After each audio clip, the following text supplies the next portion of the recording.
Robert, because we're going to give you a little bit of an example of what can happen when we don't really know what's going on. Okay, so Robert's a guy in his 30s, and for several reasons he's faced challenges with his dating life. He's never really trained himself to look at the world or women in a sophisticated kind of way, so he tends to look at his life just through the basic lens of what his experience has delivered him. He's had a lot of negative experiences with women. He hasn't had much success. They've treated him badly. They've rejected him. They don't value his attention. They seem to manipulate him, and he feels like that they don't want him compared to other men. So the result of all that is that he basically feels crap. He feels shit about women, he feels shit about dating, and he doesn't feel like it's a very good thing.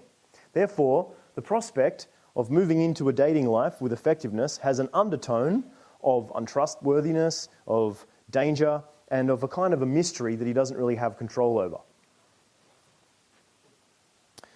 He looks at himself with no self-worth as a result. So when he looks at himself, he feels like, well, I'm obviously not a man, or I don't have what it takes because I don't have this kind of success that he wants. And according to his beliefs, he sees this kind of feedback loop because he feels like a loser. So he's created an identity that I'm a loser as a result of this narrative and this story that he's created. Deeper under the surface, he's got a history of certain patterns that have existed in his subconscious mind. He's got a history of things like social isolation, abandonment, mistrust, and tendencies towards pessimism and negativity.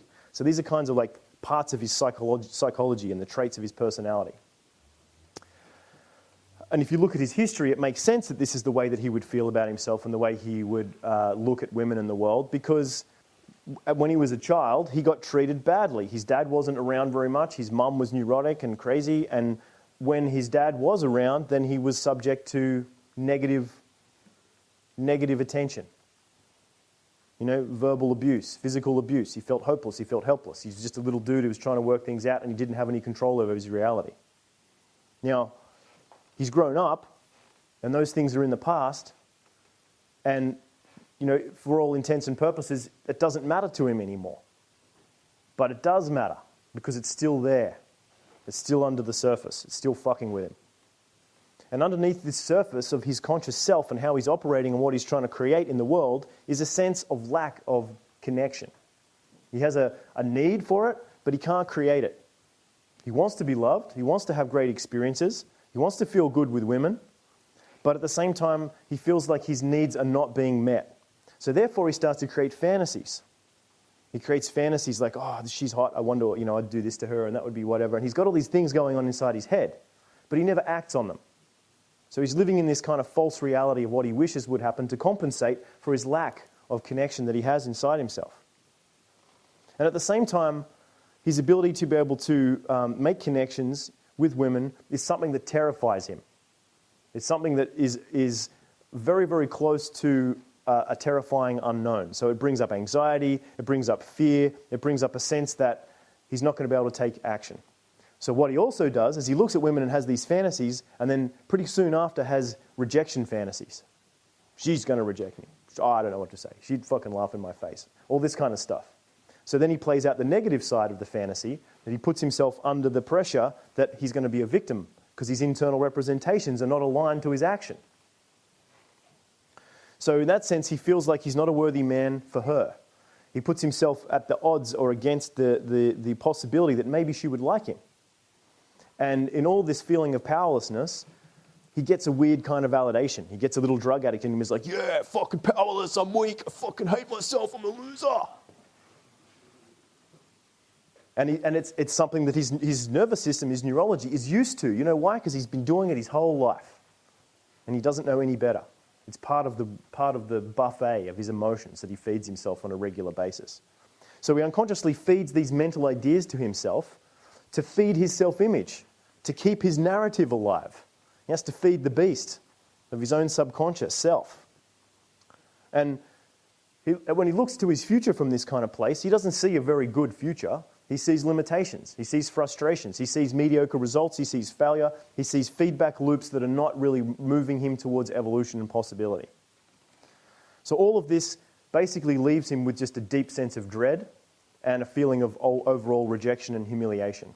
So what he also does is he tries to avoid that possibility at all costs, because he's so full of humiliation and fear and doubt and insecurity that the reality of putting himself in front of another human being and authentically saying like, hi, I like you, is so fucking scary that he's like, I'm not going to do that. I'd rather fucking shoot myself. Because he's trying to protect the idea of his vulnerability. He doesn't want to go back to the pain. So the only alternative that he's got is he just carries on and he pretends like everything's okay. He just puts on a mask and says, oh, I'm okay, everything's fine. And he maybe even puts on a bit of a thing like, yeah, girls, yeah, I'm good with girls, whatever. He makes up a story about it so he doesn't have to feel like he's a loser to other people. Sometimes he submits to those patterns. Like I said, he goes into his own indulgence about them. He creates negative, depressive patterns for himself. Anxiety, fear, insecurity. He plays these things over and over in his head. And he starts to create this kind of identity for himself that's just sort of traveling with its own momentum. And he likes to tell himself stuff like, no one wants to know me, I'm a loser, I'll never have what I really want, I don't have enough, I'm not good enough. And of course, that doesn't make him feel very good, even though he likes to do it on some weird unconscious level. So what he also likes to do to counterbalance that is that he likes to overcompensate. He's grinding on girls and saying weird things and just being a kind of like an asshole, basically, being a drunken asshole. And he doesn't know any better. And in some sense, you can have compassion for the guy because he's just in a lot of pain, and that's his way of trying to compensate. No one's ever taught him how to get out of that stuff. It's just a big feedback loop of stuff that keeps playing out over and over again. And of course, because he plays out those kinds of behaviors, he mostly gets rejected, which just feeds back into the feedback loop of the same identity. And not only that, then he has to take on the stigma that now he's like a weirdo or an asshole or a loser with his friends because he played out some, not so mature behavior. The next day, after he gets drunk, then he likes to pretend like it never happened. So he goes into denial, and it's like, oh, no, that never happened, whatever. And he just pretends like that's not a thing. Maybe he even goes further than that and pretends like, I don't need women are bullshit, whatever. So he takes it to an extreme where he denies the need for women. And he can play that out for a period of time. Maybe a few days or a few weeks. But then, of course, his isolation starts to kick back in, his insecurity starts to kick back in, and his insecurities start to take over again. And then the whole cycle begins one more time. And he can just stay in that cycle for his whole life if he's not careful. Now, Robert could be any one of us. Robert is all of us, okay? He might be a bit of a clusterfuck of things, but in some sense, it's not uncommon, these kinds of patterns, okay? Now, just to give you some insights into that, these are the three major ways that he deals with his underlying subconscious sabotage. Sometimes he submits to them, sometimes he compensates for them, and sometimes he denies or avoids them. This is good stuff for you guys to pay attention to start to pay attention to. Where do you submit to your bullshit? Where do you overcompensate for it? And where do you deny or avoid it? And how can you start to work out strategies to counterbalance it? So on the surface, Robert might even just look like a normal guy. He might dress well, he might go out, he might do all the things that any one of us does. And in some sense, he, for all intents and purposes, might even be successful. But this one thing, this neurotic feedback loop of limiting beliefs and unconscious sabotage is really causing him pain and suffering. And it's all because of a cluster of unconscious traumas and difficulties and a lack of resources for him to be able to move through his problem with effectiveness. So in some sense, he's unable to live his life free because he's constantly hijacked by these kinds of patterns. And until he recognizes these patterns, how they exist and how he can clear them out, then they're just going to keep playing out. Maybe they'll be causing conflicts in his life for decades or a whole lifetime. This is the kind of neurosis that most people live in and they never even recognize it.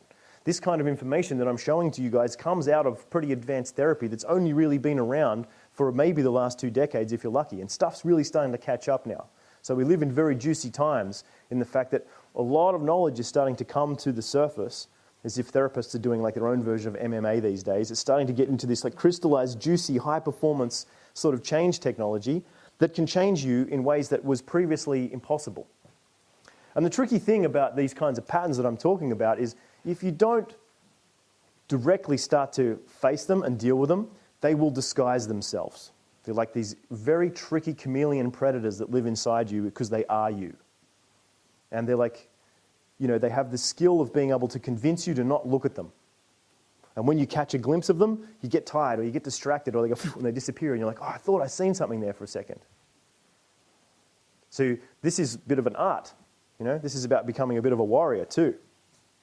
You know, when you look at shamanic practices, there's the idea of like stalking. You know, you're stalking the prey, you're stalking the predator, you're stalking the adversary. And what you're stalking is the shadow in your mind, the part of you that's, in some sense, you, but it's not you.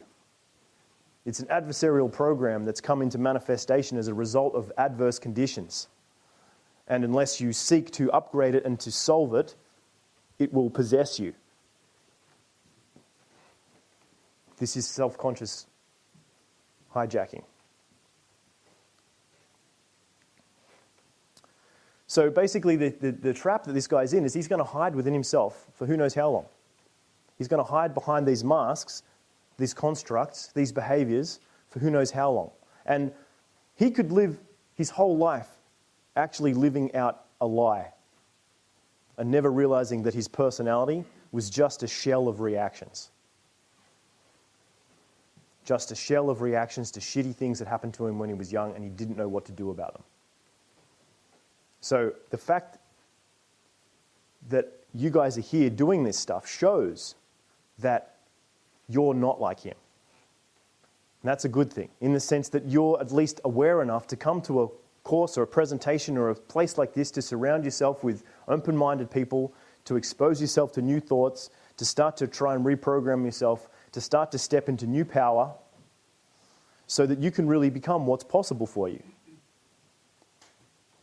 And yet again, this is the good news. The good news is you can change.